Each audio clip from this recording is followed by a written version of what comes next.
If you are distressed by anything external, the pain is not due to the thing itself, but to your estimate of it. Marcus Aurelius. Pause for a moment and let that sink in. How often do we feel overwhelmed by chaos around us? The noise of the world, the uncertainty of the future, the endless battles in our daily lives. Yet more than 1800 years ago, a man sat quietly in the midst of chaos far greater than ours. Wars raged on the frontiers of Rome. A deadly plague swept across the empire.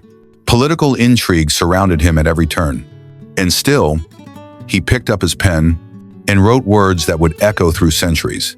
That man was not only a ruler of the most powerful empire on earth, he was also a philosopher, a seeker of truth, a soul determined to remain calm even when the world collapsed around him. His name was Marcus Aurelius. Through his private journal, later known as Meditations, he left behind timeless lessons.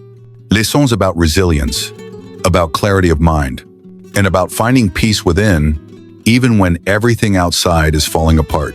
In this video, we will walk with Marcus Aurelius into the storm of his world, and we will uncover the wisdom he used to remain steady, to remain calm, and to teach us how to stay unshaken in the middle of chaos. Marcus Aurelius was not born into peace.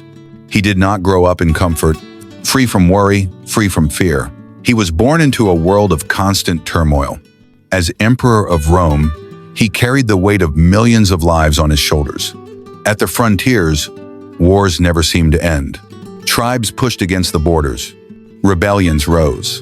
And at home, a deadly plague, what we now call the Antonine Plague, swept through cities, claiming countless lives, spreading fear like wildfire. Imagine leading an empire in such times. Every day, new decisions that could save thousands or condemn them. Every night, the sound of uncertainty whispering in your mind, will tomorrow bring stability or will tomorrow bring collapse?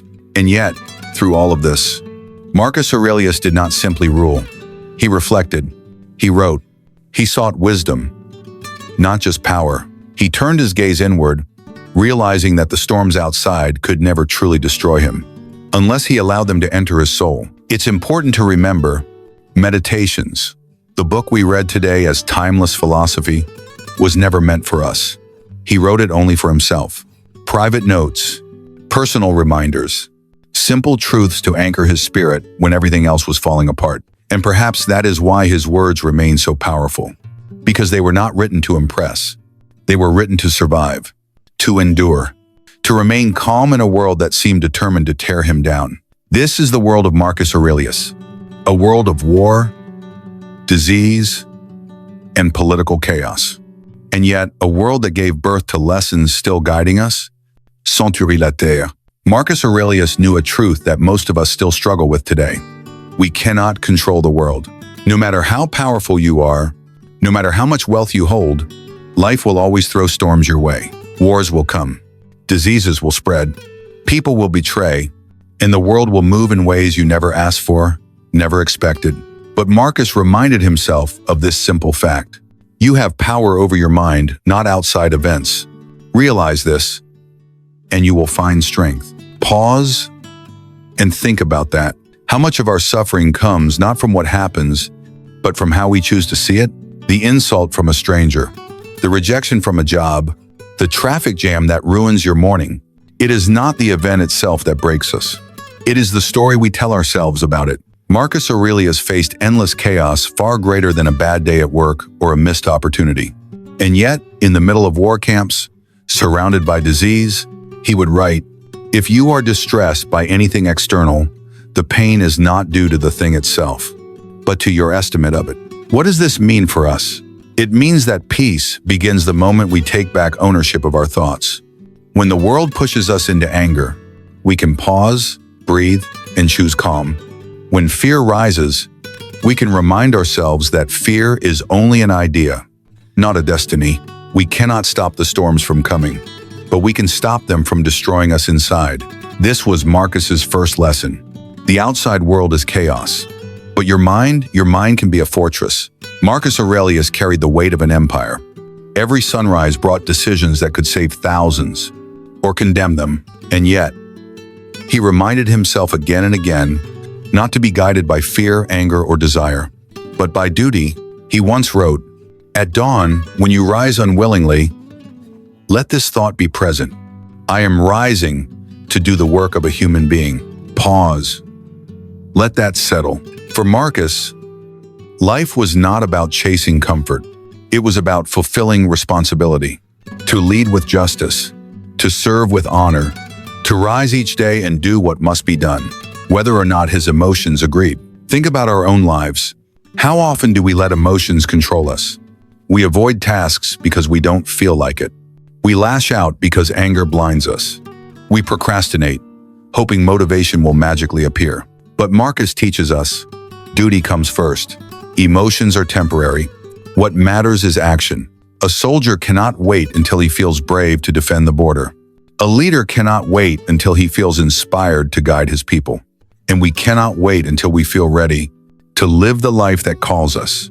Marcus Aurelius endured pain, sickness, betrayal, yet each morning he returned to his duty, because he believed that true strength is not found in comfort, but in responsibility. And so the question becomes, will you let your emotion dictate your life? Or will you rise like Marcus to do the work you were born to do? One of the hardest truths Marcus Aurelius faced was that even an emperor could not command fate. He could lead armies, but he could not stop death. He could issue laws, but he could not prevent betrayal. He could care for his family, but he could not shield them from sickness. And so he wrote, as a reminder to himself, "You have to understand, many things are outside your control, but what is within your control is how you respond." Pause. Let that truth sink in. How often do we fight against reality? We curse the weather. We replay the mistakes of the past. We fear the future that hasn't even arrived.